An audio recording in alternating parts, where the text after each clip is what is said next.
Listen, am I being a prude or is this unsavory to you? Is it just me? Before I get into today's topic a bit more, right, I don't want anyone to think that what I'm saying is that I think makeup in general is too sexy, too risque, whatever. I'm not clutching my pearls or like mortified like one of those people that write in to complain about a nipple showing on TV before 9 p.m. Makeup is supposed to be a lot of things, and one of those things is sexy, right? That's fine. It's about confidence, self-image, expression, fantasy, attraction, and ultimately all those things naturally tied to sex. However, I don't know about you, but I keep seeing products, names, and ads all come out, especially lately, where I'm thinking like, this just isn't reading in a way that makes sense. Why does this exist? It's been a bit of a trend lately, well, in the past few years really, where brands have been making the mistake of being way too on the nose. Not in a funny, on-brand, kitsch, you know, smart or campy kind of way, but just uncomfortable. And listen, again, like I said, I'm not against like a sexy kind of mood when it comes to makeup. If that's how makeup makes you feel, or that's how you want to feel when you're wearing makeup, then great, you know what I mean? However, makeup is something that is quite public. A kid could look at something, anyone of any age could look at something, and maybe some lines can be crossed. For some reason, a brand like NARS, who make a blush called Orgasm,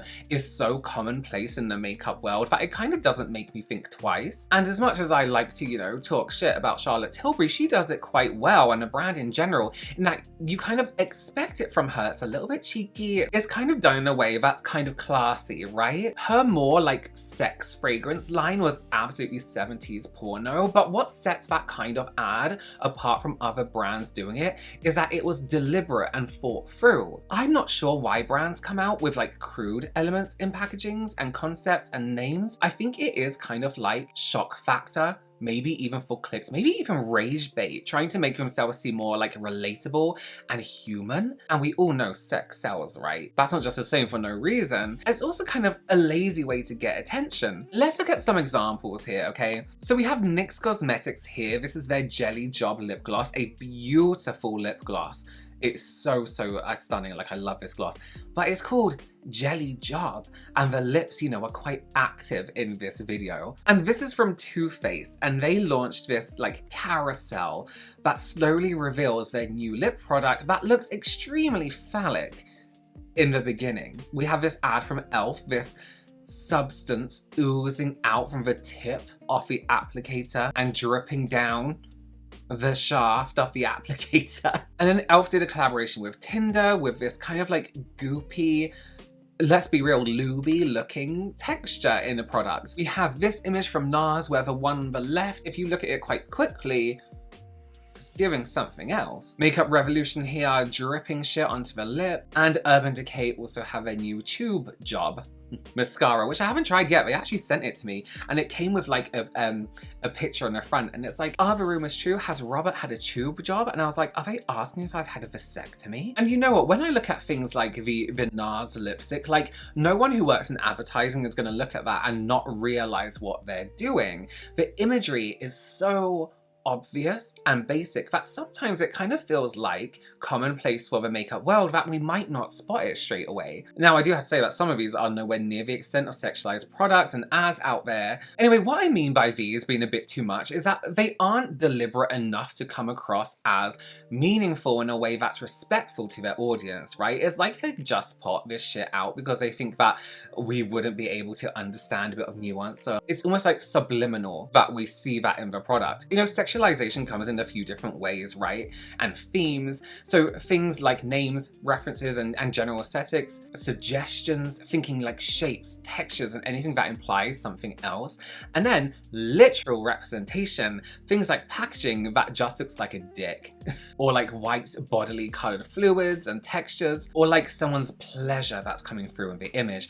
For something to be done tastefully, you usually stick with those first two, right? Especially when you're not Ann Summers. And that's why some releases that are themed this way feel way more natural and less gross than others. Like effort is put in, like creatively, to get the outcome of a good pun, or, you know, or a suggestive texture, while pretending your generic product is a penis does not. And it isn't really like the sexualization itself that makes me uncomfortable.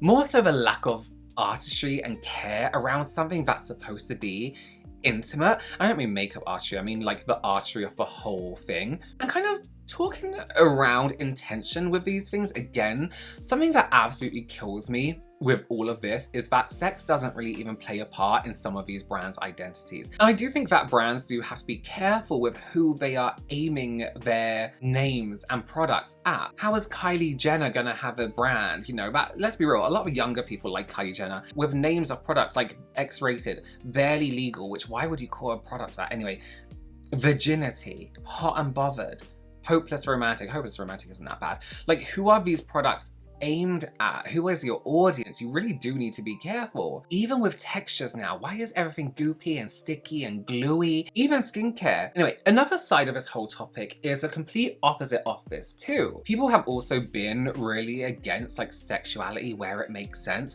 Like take for instance Urban Decay, right? They recently had a little bit of an issue because they made someone called it Ari Kits, yeah, I want to say, who is an OnlyFans creator, their new brand ambassador. I don't know, I just feel like that makes more sense than like the two-faced thing. Even after the fact, L'Oreal came out and said that she aligns with the brand's image in diversity and being edgy, which I honestly totally agree with. Urban Decay really hasn't done much exciting things. And to be honest with you, I don't think young people are using Urban Decay. It's not really a brand that have been out there as much as brands like Too Faced, Kylie Jenner, you know what I mean? I mean, and my thinking is I don't give a shit if you do OnlyFans, like good for you.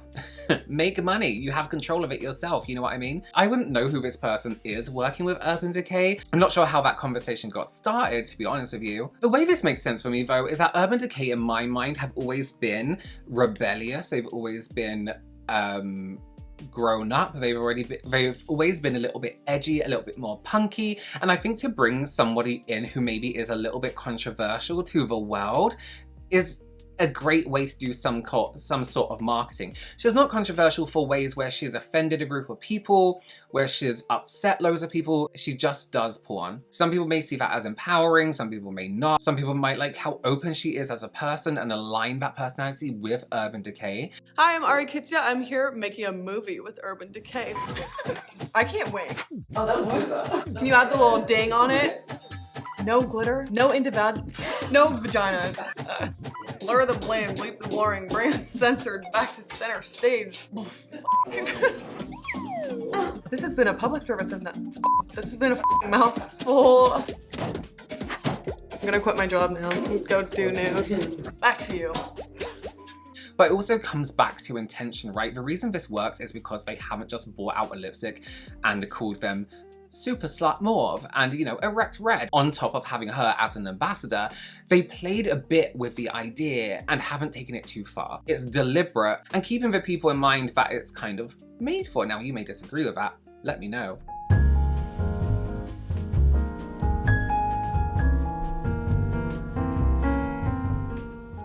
Now, of course, people didn't like this, right? The main criticisms have been that they have young people in their audience, and that is normalizing sex work. As I said, I don't think Urban Decay are targeted towards a younger audience, really. I actually wouldn't be surprised if you went to your 8-year-old, 10-year-old, even maybe 15-year-old and said, do you know what Urban Decay is? And they were like, no.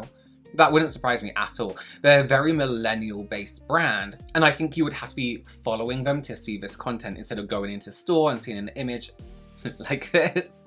Anyway, I think the point of this video is that brands want the benefits of sex appeal without understanding or bothering to understand how it works. And because some of them don't understand how it works, releases have been made to grab your attention instead of making you feel something. It feels gross and intrusive. Not that any part of anyone's body is gross or like the acts of sex are gross, but it can kind of feel intrusive. You know what I mean? It's like, for some reason, to me, the innuendo or the like, oh, this could be a penis, is like worse than just being like, yeah, here's a penis lip balm. You know what I mean? It feels slimy and weird. It's like those vagina candles, like they're fine. But when you see like something that's like, maybe it's a vagina, maybe it's something else, it's kind of like, okay, this feels like you're kind of like teasing me in a way that I don't want to be teased. I feel like brands just need to be a little bit less lazy in terms of their advertising, their marketing, and like, why does, my bigger question, I guess, is why does everything makeup related have to be about or link back to sex?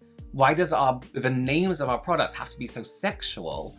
I just don't get it. I just don't understand. Does it make you feel a certain way when you see something that's like a fruit name? Like berry, apricot versus no, that's a real thing. Orgasm, barely legal. Like, how does that make you feel? Have you seen anything like this? Was there anything in particular that made you feel like, no, this is too far, this is too much? Or is it just me being slightly prudish? Let me know down below. I would love to know your opinions because listen, I've always felt like this, even as I get older and I think more prudish. I still feel like I would have felt like this maybe in my 20s. It's just something about the obvious, blatant, like advertising of this that just makes me feel slightly off. You know what I mean? All right, let me know your opinions down below. As always, thank you so much for watching. Please do consider subscribing, give this video a thumbs up, and I will see you